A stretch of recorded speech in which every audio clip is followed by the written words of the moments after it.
Hey everybody, welcome back to Michael Clarida Arts. Thanks for visiting me in the studio today. We're going to be drawing characters from one of the most beloved Disney features ever. I am of course talking about Pinocchio. So, let's get started.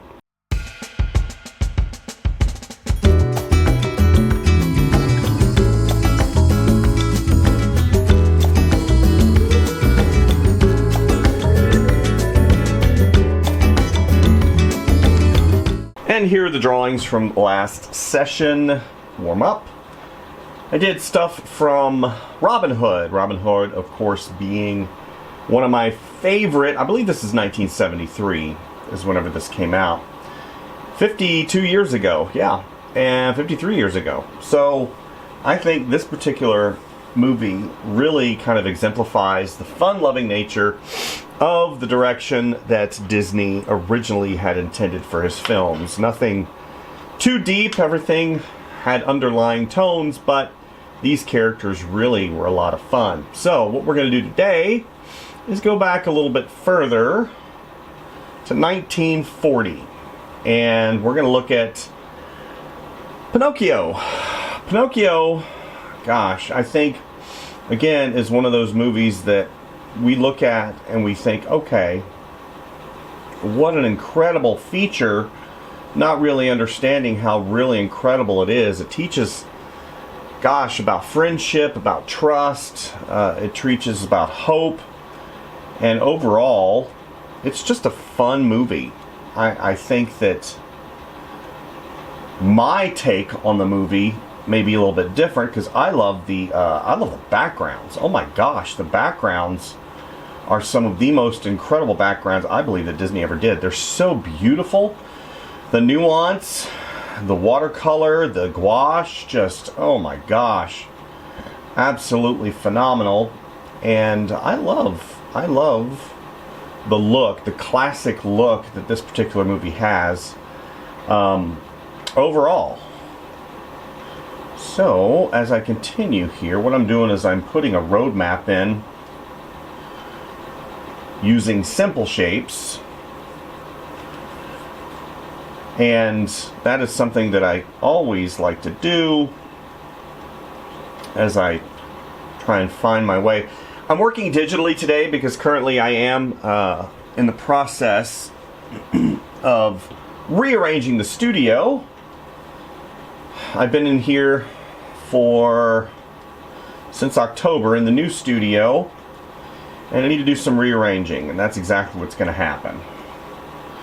I might get another drawing desk, we'll see, for some of these traditional videos, because my standing drawing desk, although I love it, it basically acts as kind of like a catch-all for a lot of stuff, and I realized that I got a lot of stuff, and I need to manage a little bit better what I'm doing here in El Studio. Okay.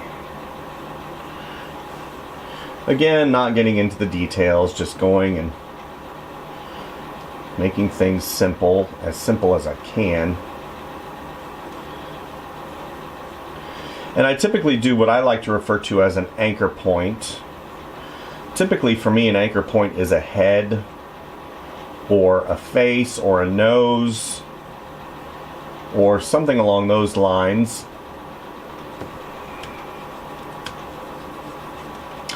And yeah, it's just want to make sure and cover those bases before I get into the details of the character. So if you haven't noticed, I'm not drawing Pinocchio just yet, because I got to work up to him. He's a little more complex than some of the other characters I've done recently. I think the most complex character I've done recently probably was Robin Hood, because again, he's got that anthropomorphic human look to him. But today we're doing Jiminy Cricket. For those of you who don't know Jiminy Cricket, Jiminy is noted as the conscience character. He is Pinocchio's conscience per se, and he kind of gives the voice of reason. And from my understanding, when they erase that, that's not an eraser. What? There it is. I'm like, what happened there? Go ahead and do this. Get rid of all that. Okay. He is the conscience of Pinocchio. I'm trying to get these forms right. I've got a lot going on here.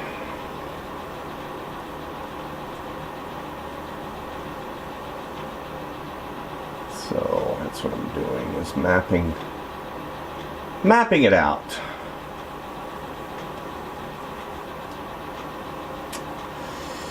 So whenever I was over there at the mouse, getting to know things, I guess Jiminy is kind of a employee favorite. I didn't realize that. Everybody's got their jam.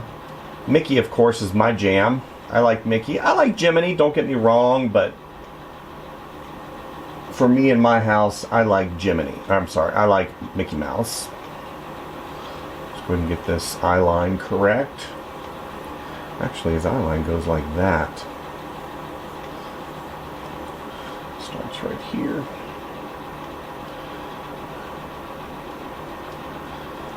Moves on. Goes over here. That's right about there. Jiminy, of course, is a cricket. Jiminy Cricket.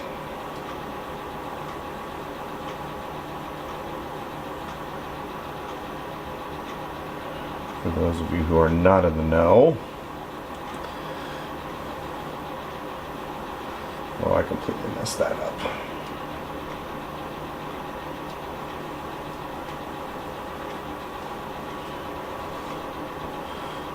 What I'm noticing is I've got my forms wrong here. Things are going awry. They're going off the rails. You can already feel the drawing kind of not working. You kind of feel that if you've been drawing a long time, and then you realize, okay, I need to make some corrections. I need to make them before I move on, and that's exactly what I'm going to do here. Here, and this comes out, comes in here, there, a little bit lower, so it's like right there. Yeah. Okay.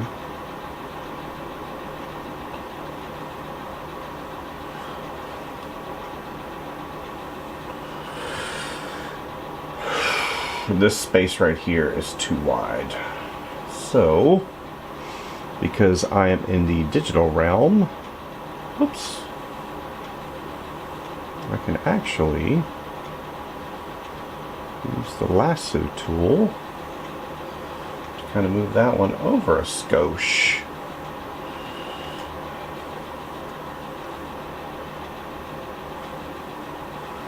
There we go. Again, this is a rough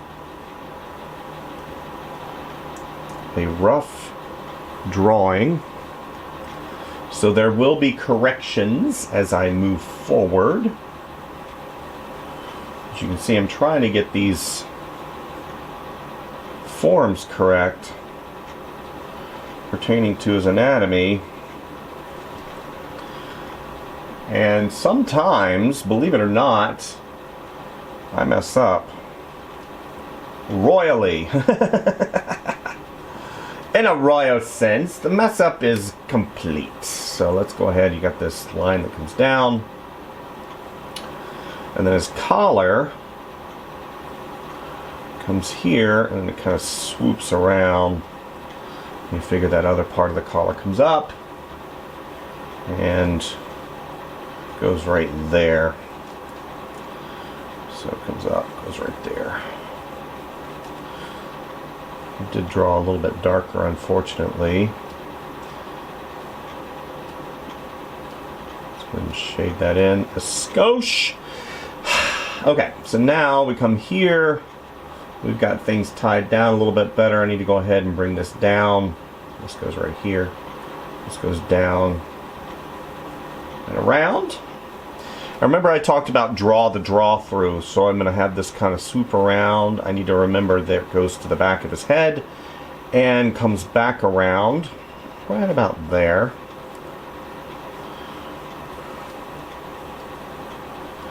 Comes around like this.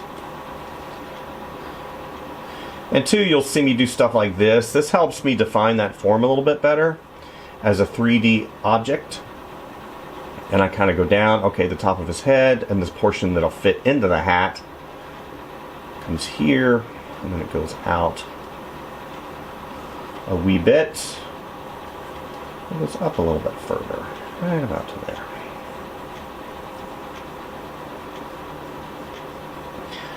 Yeah.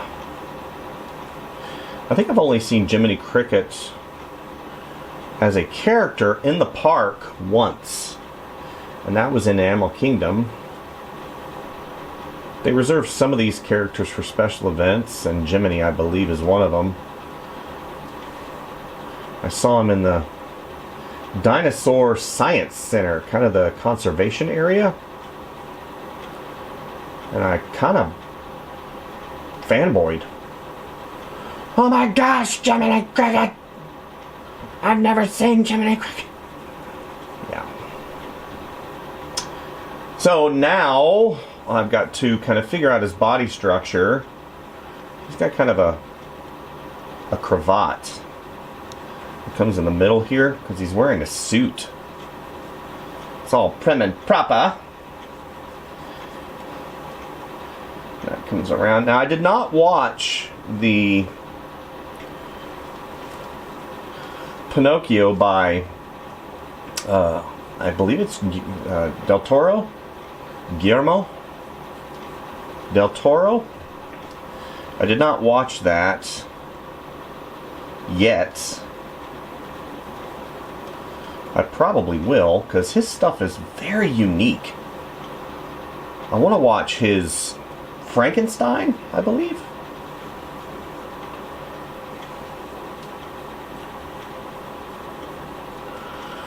So I'll probably do that here soon.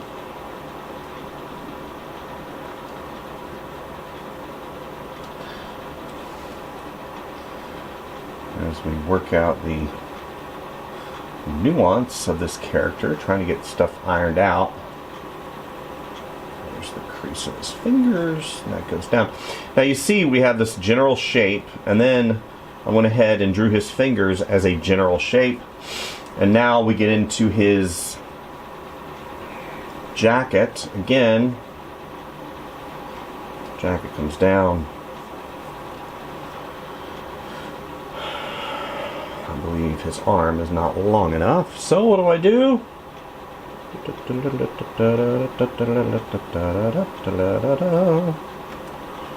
The wonders of digital. I'll have that up a little bit more, right about there, I believe.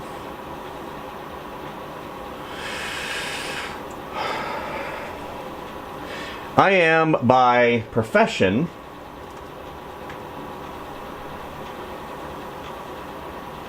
what's going on?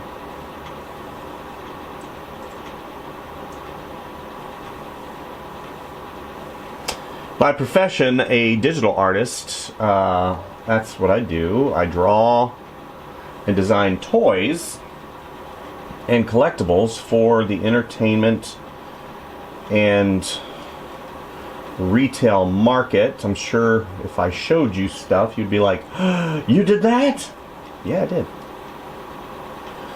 I have worked with many properties over the years,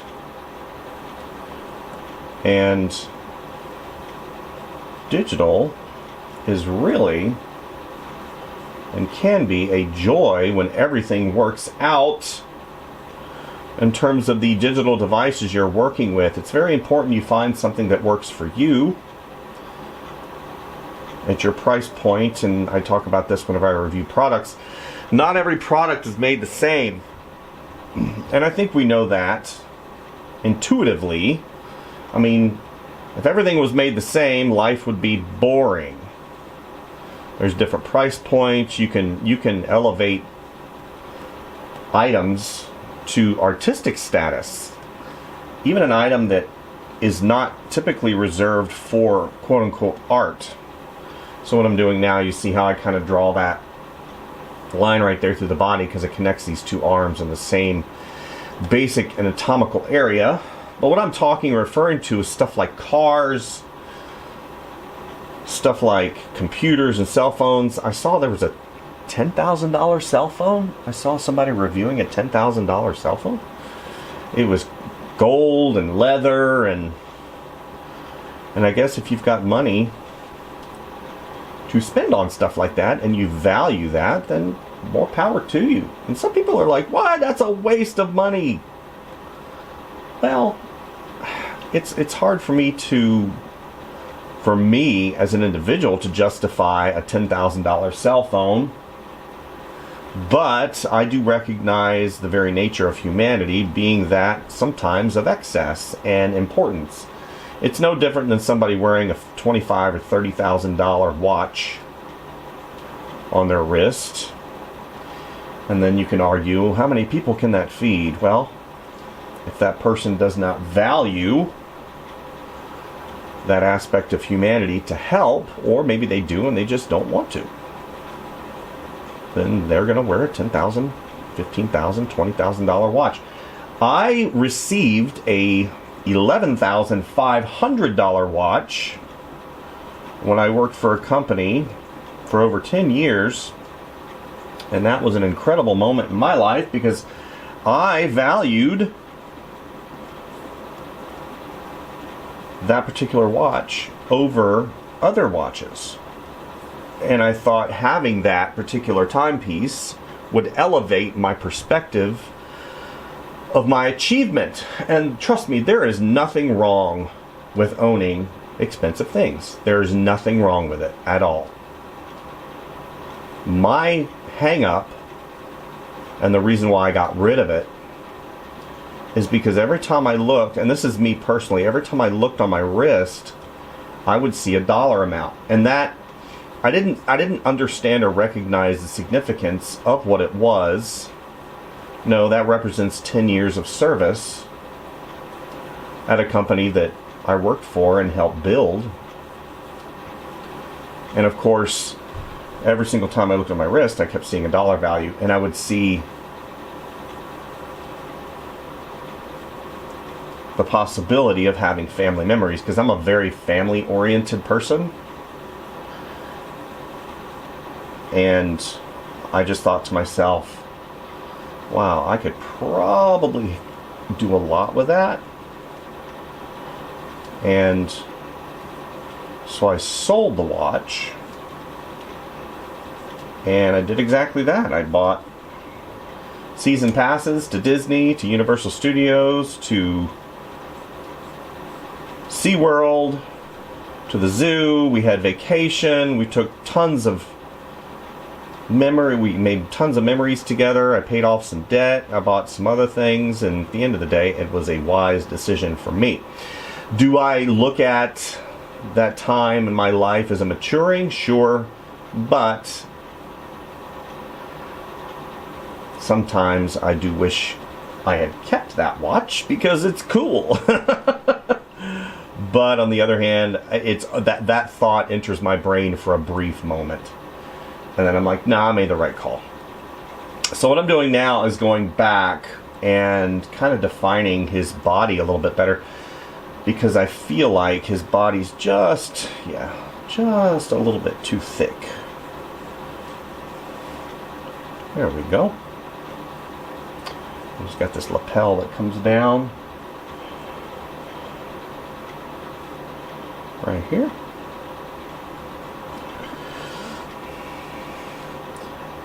Two, one of the things that I have to understand with regards to how I view money is not how everybody views money. I used to say money was freedom. Money is freedom. It's the ability to do whatever you want, buy whatever you want, go wherever you want, whenever you want, have the time off you want. And there is some truth to that. But the fact that I viewed it like that was very short-sighted. Money is a tool. Just like I have tools in my shop. It has the ability to get things done quickly, efficiently, but it is not a catch-all. It is not a tool that fixes everything. Case in point, when you are diagnosed with a certain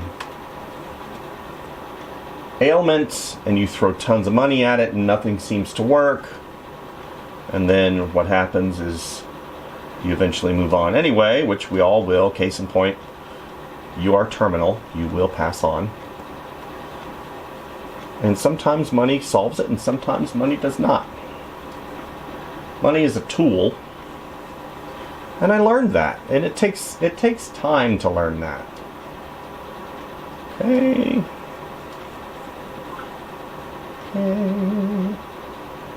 Okay. A little lapel. Got a little waistcoat. The waistcoat comes around. And then it goes like this, and it's tails. He's got tails. Okay. And here is the top of his foot. Again, simple shapes is key for me. It is key for me. So I'm going to come around here.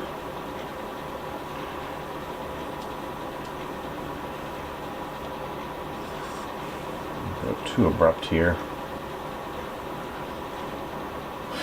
Yeah, if you haven't watched Pinocchio in a while and you are a artist or a person that values art in general, Pinocchio is an incredible exercise in artistic expression. It is beautiful. The town, the animation, it's probably, in terms of presentation, flow, and overall movie goodness, it is a incredible movie for sure. There's one scene, I believe it's in the beginning, where they use the multiplane camera and they kind of go, hold on, I gotta figure this out. This is kind of wigging my brain here.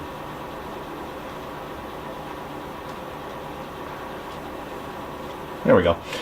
The multiplane camera, it zooms in level upon level, and you can, it's the town, and it's zooming in, and it is absolutely unbelievable. You gotta remember, guys, this is 1940. This is before computers. Everything's done by hand.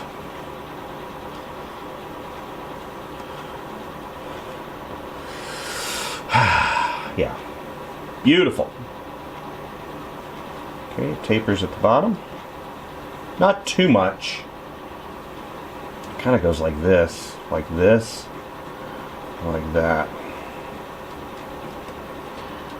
And it kind of goes in front here. Okay.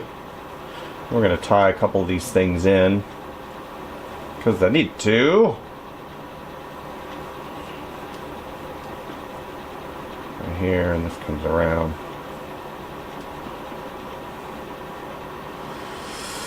You know what? That's interesting. He's got black on the outside and white on the inside.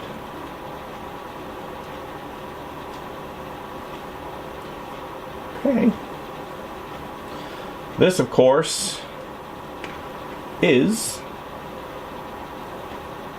Jiminy Cricket. The jacket's right there. Comes up, around. Okay. Let's go ahead and do this.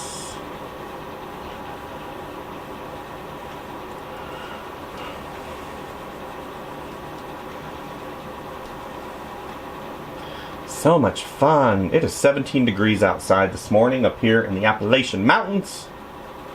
Yesterday it didn't get above 30. It was so daggum cold. Daggum. I froze my giblets off. I was standing there and the giblets just went psh. And I said, my giblets!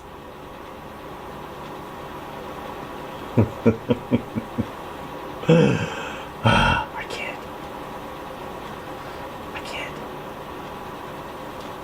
Just putting a little bit of value here and there. It's got a black coat, so I want to make sure and kind of show that a little bit. These are fun. I do not have a Jiminy Cricket voice in my repertoire. Sorry about that. No Jiminy's. Yeah.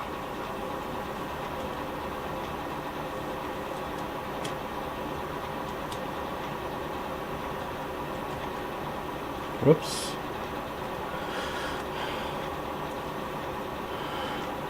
T. There's Jiminy Cricket. We're going to put him right there. We're going to add a layer, and then we're going to save. And we're going to put P-I-N for Pinocchio. We're going to save it to the desktop. Okay, don't show again. Okay, so now we're going to move on to Pinocchio. Okay, moving on to Pinocchio. I always want to say Pinocchio, but obviously that would be an error. So, Pinocchio. He is, of course, a puppet. A puppet. These are the... His neck right there. The fact that he's a puppet, and of course whenever he lies, we all know this, whenever he lies, his nose grows. Okay, so I do a lot, like I said, a lot of drawing, but I don't think I've ever drawn Pinocchio before. This is kind of be a first for me. So my apologies if I completely get everything wrong. Yeah. But one step at a time, that's what we're doing, right? We're learning. We're learning how to draw Pinocchio. Pinocchio.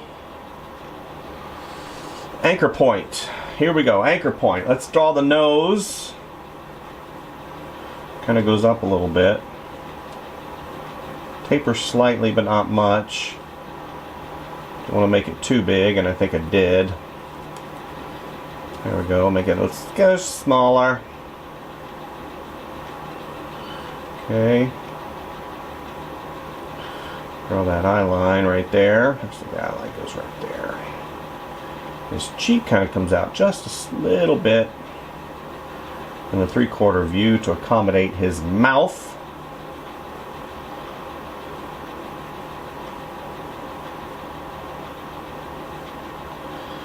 And it comes down slightly. Okay. He must have been a challenge to animate. Of course, and I talk about this a lot on my channel, I talk about the fact that when we draw, especially when we draw a lot of things of the same nature, like if I were to draw him 50 times, in the beginning, it will be a real challenge. And this is just the same thing as like you're riding a bike or whatever, and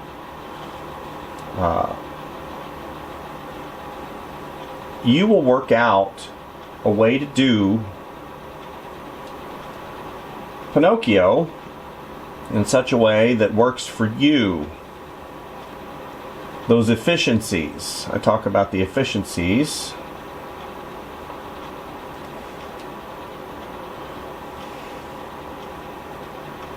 And sometimes, especially if you're doing Pinocchio for a company that knows what Pinocchio is supposed to look like, your efficiencies will actually be wrong. So it's very important to always keep referencing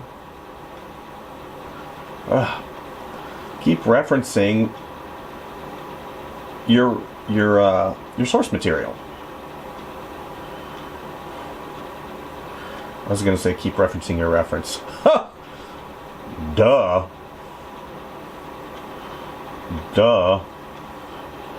You don't think that I'm going to keep referencing my reference? It's in the word. Reference the reference. Anyway, I think this eye is a little too low. Little too low. Let's move her up just a skosh. Because you have that line that comes here and then it goes like that.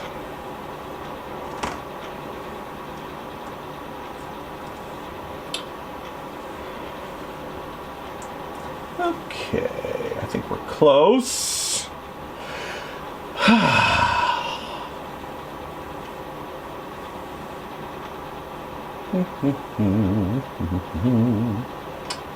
Yeah, Pinocchio.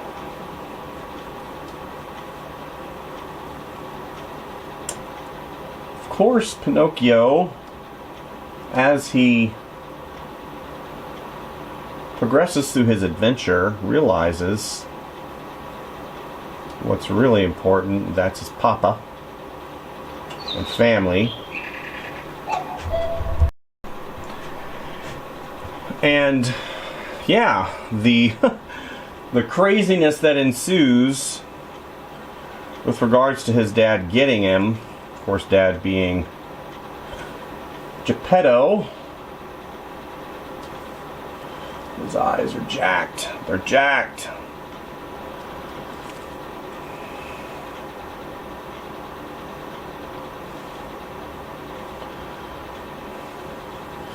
Geppetto, and eventually he does go back home, but not until some mayhem ensues.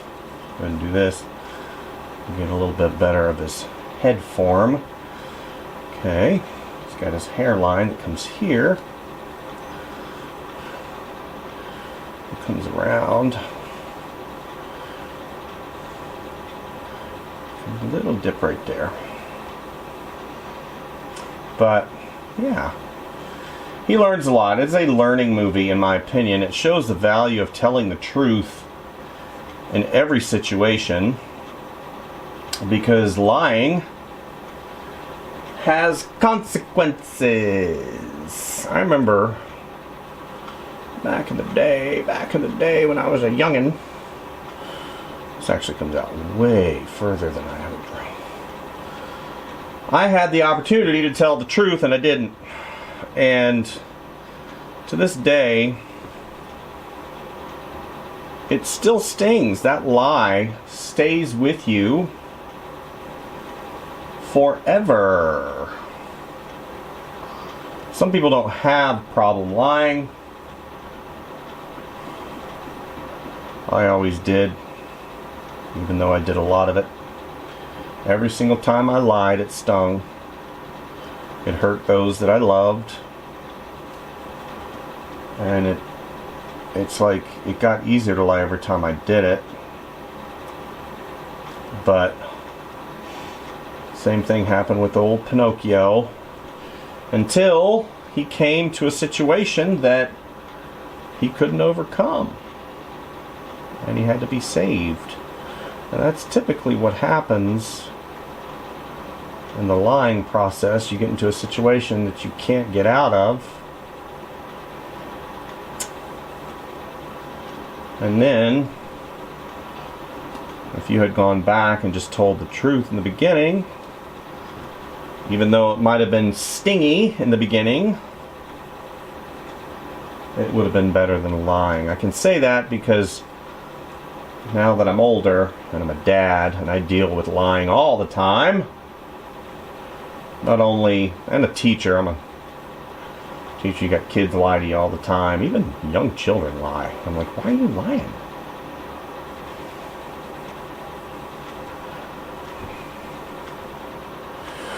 Comes around like that. You've got this band comes out like this. Anyway, so I rode my dad's motorcycle because a motorcycle, and I crashed it. I crashed it in the yard, and my knee slammed up against the gas tank, and I put a huge dent in the gas tank.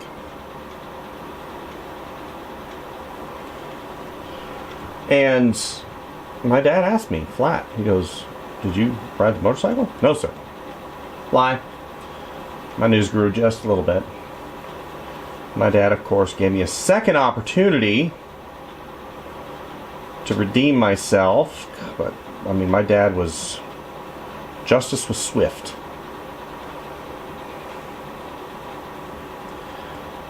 "Did you ride the motorcycle?" "No, sir." "There's a dent in the gas tank." "Okay." And I played the fool, which I played the fool a lot in my days, because I was a messer. I would take stuff apart. "Did you take my radio apart?" "No, sir."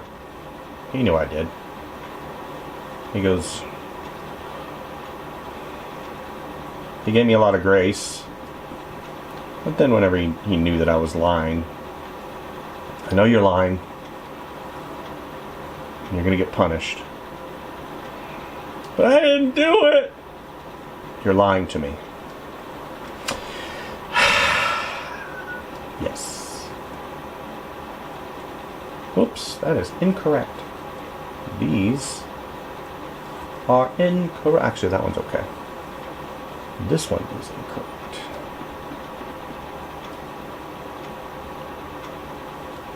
There we go. So yeah, Were you a liar? No, but I did lie. Moral of the story is, just tell the truth in the beginning. Things have a way of working out.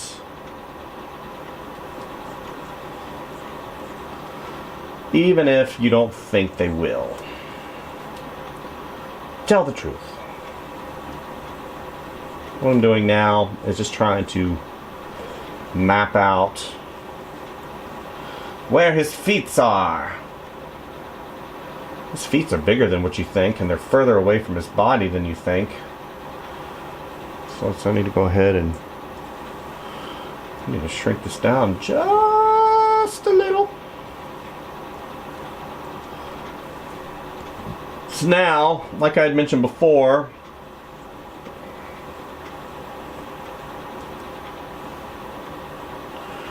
making things simplified is kind of important to me. This one's wrong. Let's go ahead and correct that. I like simple. We had a phrase at the company I worked for that really, and to this day, I use a lot. For me, I don't say it to anybody else, but because I don't like the word. Whenever you say it to somebody else, simple sell, stupid. But it does. Don't overcomplicate things. Make things as simple as you can. We kind of edited it later on to just say simple sells, and you don't put the stupid in there because you don't call people stupid.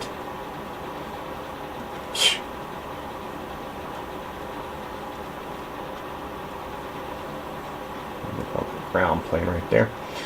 Do his foot.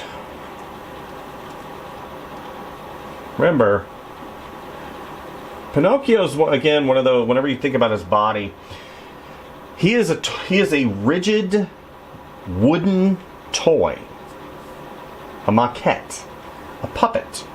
However, the way that Disney has drawn him, there is a fluidness to him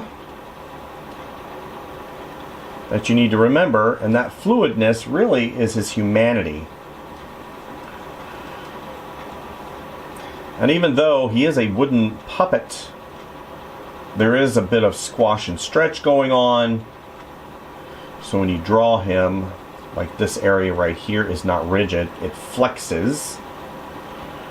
You need to think about that. That's one of the things I really tried to imbue into my students, is looking at your drawing and not thinking rigidity. Not thinking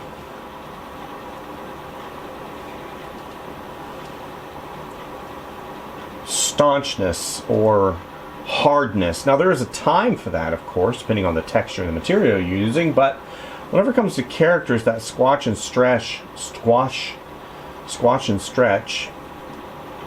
quality is something that can really bring your characters to life. So I encourage you to not think of your drawings as rigid. This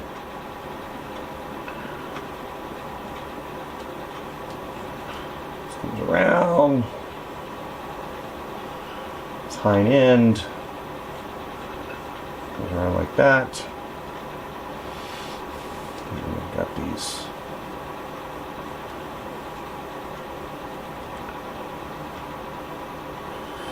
I guess you would call them, is this Lederhosen? Lederhosen?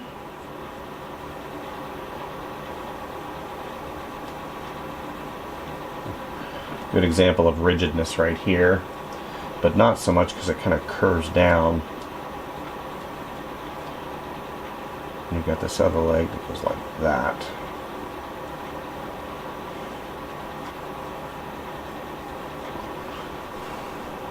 Lederhosen. I think one of the scariest characters that I ever saw was the gypsy guy.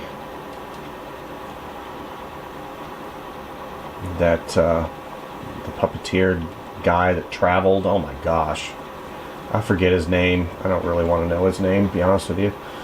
He was frightening to me. Just the way he was drawn, and his demeanor, and how terrible he was.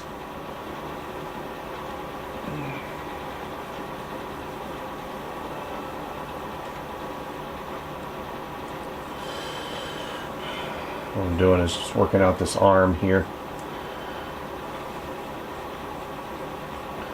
Some comes around.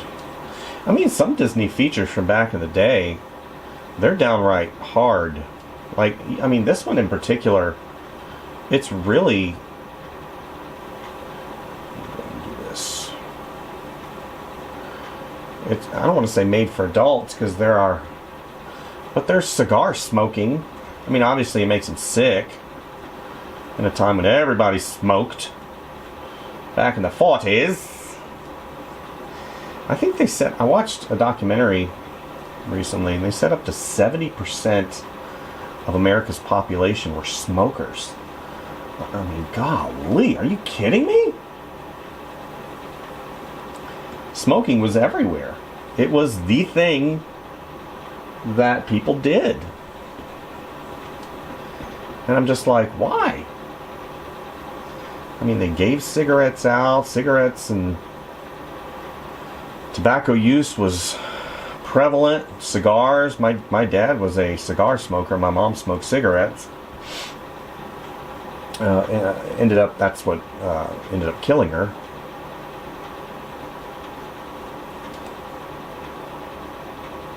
And everybody was doing it. Case in point, one of the things from Pinocchio was, just as long as you believe in yourself. I'm just kidding. It was, don't do what everybody else is doing. Right? Because at one point, kids were smoking, and they turned into donkeys. Well, jackasses. They turned into...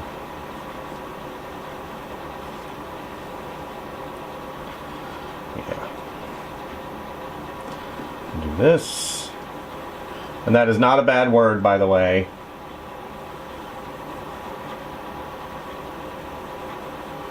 That is a reference to a donkey, so don't get your brain in a wad.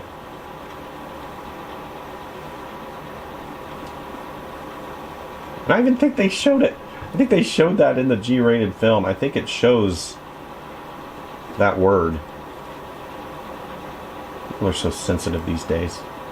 So, again, trying to work out these forms and volumes. A little bit of a round plane here. Let's draw a little bit of shadow on his shoe. Yeah. Okay. His outfit kind of comes down. Let's get that thumb right there. Finger.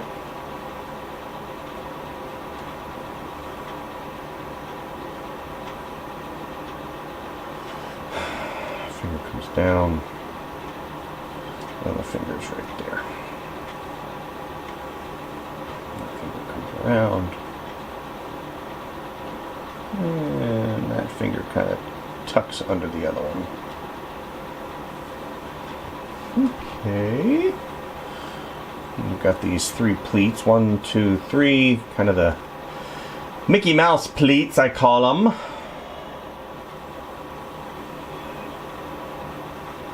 His bow, his little bow tie. And then that comes out. And a little bit of the bottom. Good. Okay. I got this hand that comes around here. It's a little bit lower than I have it depicted. Here.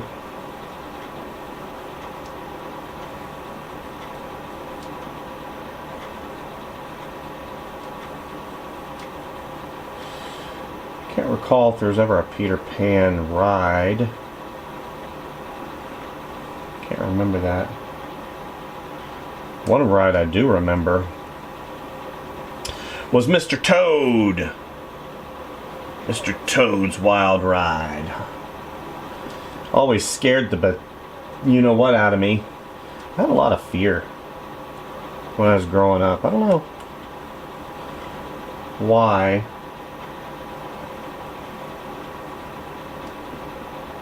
But I did. Go ahead and do this. You can't see the other button. I can't drop buttons. Yeah. Trying to figure out the finality here of the design of his outfit. That's another thing. These little designs right here on the side. I'm just going to do this just for the time being. They had to animate that. I had to paint every single one of those. That's bleh. That blows my mind sometimes, the complexities of these characters. Although simplified for animating, they still had to do certain things as per the character design. So yeah, I think this arm probably needs to go down a little bit, but we're going to go ahead and call this one finished, not perfect. I kind of live in that moniker. Finished, not perfect. That's one of the things that you really have to decide. I had somebody contact me in reference to their drawing and said how they really enjoyed my drawings. And I'm like, well, thank you. And they said, it takes me forever to do anything because I want everything to be perfect. And I thought, well, I can totally understand that. Perfection is something that you should strive for, but not allow it to dictate your happiness or your enjoyment of the process. This is far from perfect, very off model, but for this exercise, since this is literally the first time I've ever drawn Pinocchio, I think that it's finished, not perfect. And I encouraged them and I said, well, if you're so rigid and tight with regards to your drawings, why don't you do a scribble exercise and scribble? That's all you got to do. Scribble. Have some fun. Be free. Look at this. This drawing's a mess. But it gets the job done. Finished, not perfect. Let's go ahead and unhide Jiminy. Let's get Pinocchio over here. Let's get Jiminy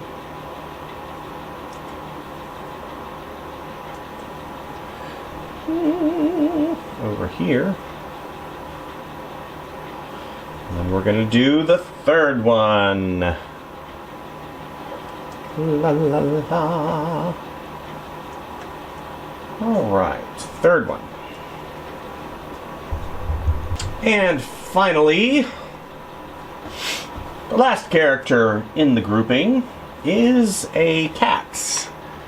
Of course, I'm talking about Figaro. Figaro. Little known fact, Figaro was one of, at the time, if not the favorite character of Walt Disney. And I'm like, what? I didn't know this. It says Figaro was his favorite character. He apparently pushed very hard to have the feisty feline as much of the film as possible. And he wanted in other projects, so it became... He was included in the shorts, the Minnie Mouse shorts, making him the official pet of Minnie. I didn't know that. Replacing her Cocker Spaniel Fifi. He also made a brief appearance in Alice in Wonderland. And, of course, cats in general are very unique. I've never owned a cat. I'm slightly allergic to cats. Actually, super allergic. I am a super allergic person to kitty cats, but I do like them. I love their attitude. I love their uniqueness. I love pretty much everything about cats. Maybe later on in life, my body chemistry change, and I can end up having a cat, but right now, based upon what I've experienced with kitty cats, I can't even touch them without my eyes watering and swelling. I even got to the point once where my eyes completely swelled shut and I needed Benadryls. So, kitty cats. But Figaro being a black cat, I'm not really sure if Walt had cats. He probably did. I really don't know. I don't know too much about Walt Disney other than some of his movies and his attitudes. I know that he was hard, but what person that is very successful is not hard in some capacity. I worked with a person who had raging ADHD. We're talking on a level that was massive. But he had a very kind heart.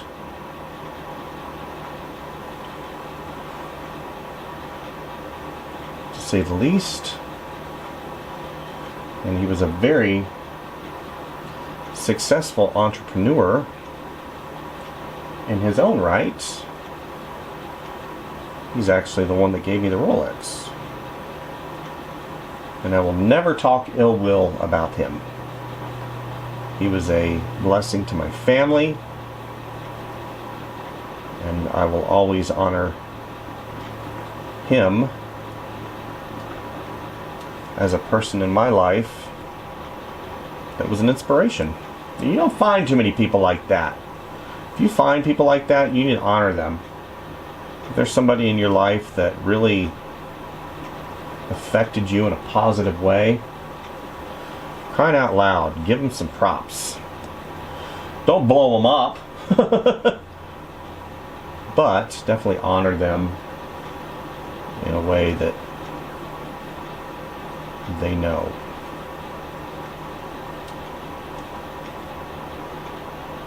Okay. It's got these tuft things that come out. We're just going to draw really just rudimentary, just simple. Again, simple shapes, keeping things simple.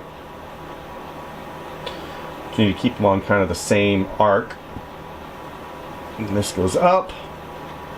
And we've got this kind of a mask that comes around. What I'll do sometimes, especially when I'm drawing the head and 3/4, because a lot of times I'll get placement of stuff wrong, but I won't know that it's wrong until I draw it. And it's okay to draw stuff in temporarily because there are erasers, but it'll actually give you, once you draw it in, like this eye right here is too far. Let's go ahead and move that. It's too close to the muzzle. There we go.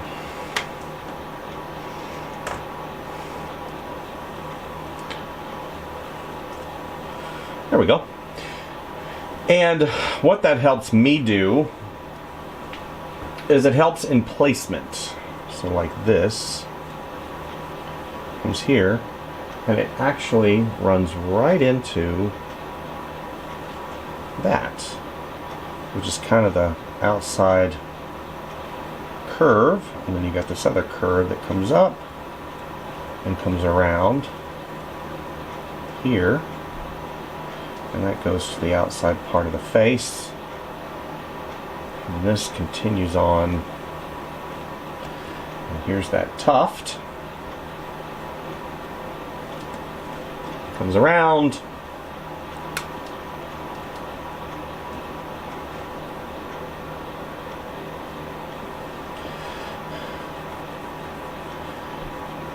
goes like this.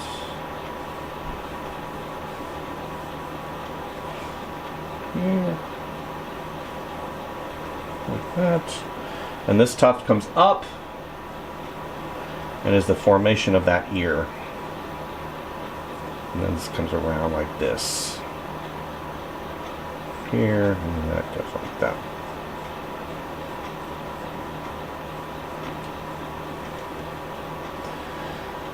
And it's got these things that come out like that.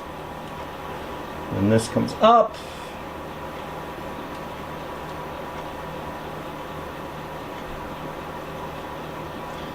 Yeah.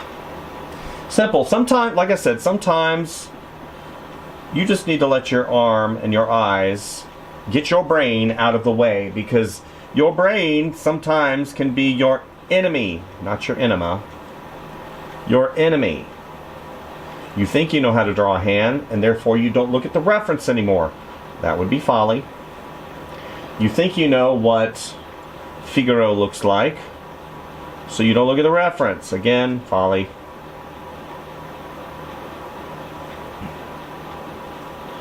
Let's go ahead and draw a little bit of white line highlights. Sometimes that helps me bring life into the character. Figaro, Figaro, Figaro, Figaro. That's his name. Now we're going to go ahead, again, simple shape. We're going to go with a bean. Kind of like a bean here, and then you've got this nice round buttock. And then you've got these balancing, so his arm comes here.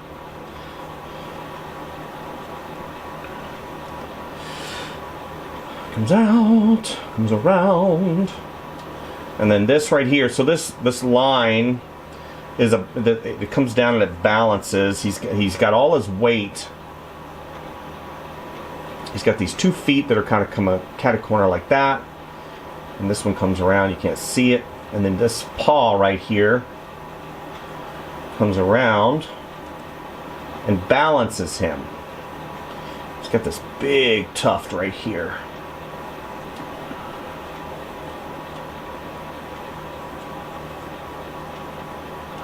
And that's white right there, right underneath his chin. When it goes into his face.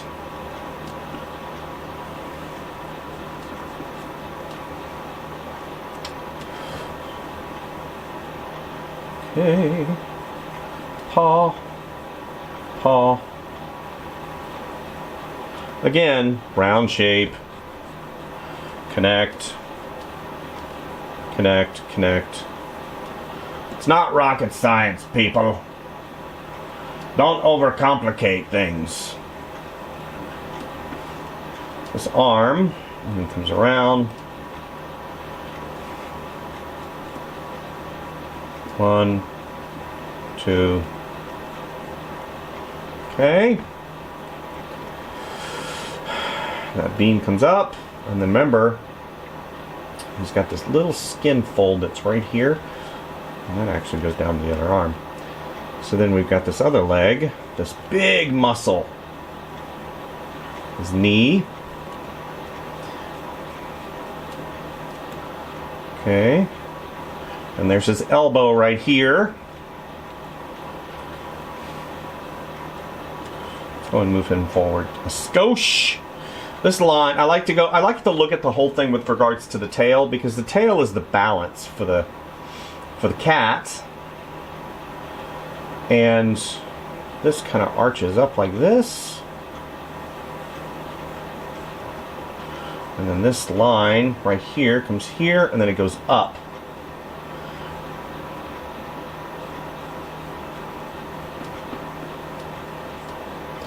And Figaro's tail is not bushy. Just basically like that line of action. And he's got boots. Our dog has 3 of his paws that are white, and the rest are black. Well, the last one's black. So sometimes I'll call him 3 paws. Come on, 3 paws. Of course, he's got many names. My dog goes by many names. His registered name is Clay. He goes by Clayton, Claybo, the Claymaster, Blackstone because he's black, Captain Stink whenever he hasn't had a bath. Typically Captain Stink arrives on a Friday because that's when he has his bath. I'm like, come on, Captain Stink. He's like, yes, bath time. He loves bath time. I'm like, thank the maker. I've got a dog that loves bath time. Every Friday, he gets a bath. I wonder how many baths Figaro had. 0? 0 to hero. A little bit of shading here and there.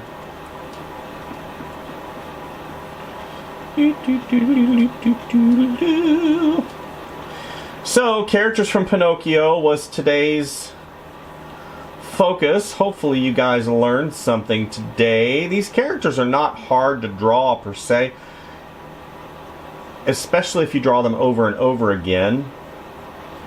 If you're interested in doing stuff like that, then there's a ton of reference online that you could. They're fun. It teaches you a little bit about form, a little bit about rhythm and flow, draw through, action, weight. And those ultimately are some of the principles of art. And before you know it, you'll be drawing anything you want, however you want. Oh, that's interesting.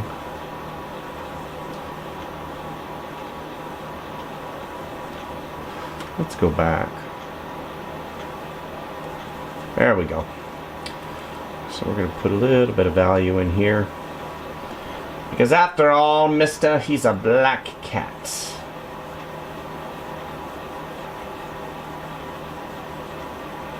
Yeah.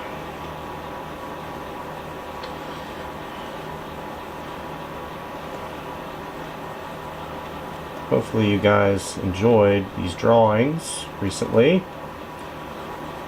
Sorry about earlier in the week. Had some technical difficulties. Which, case in point, if you don't want any technical difficulties with regards to drawing, use a pencil and paper. Good grief. Technology sometimes is so ridiculous. The driver doesn't load.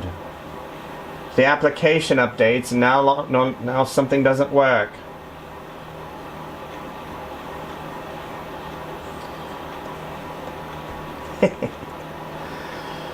Yeah. Fun. Alright guys, let's go ahead and look at what we did today. Oops.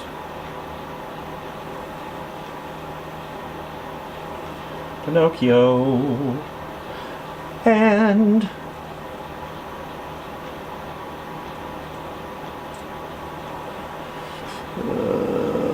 let's see here. Nope, we're not doing that.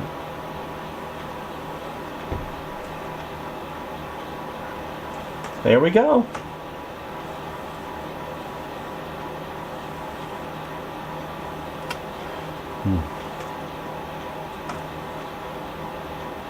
So transform.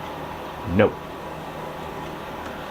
And that's today. Today we did characters from Pinocchio. We did Pinocchio. Woohoo!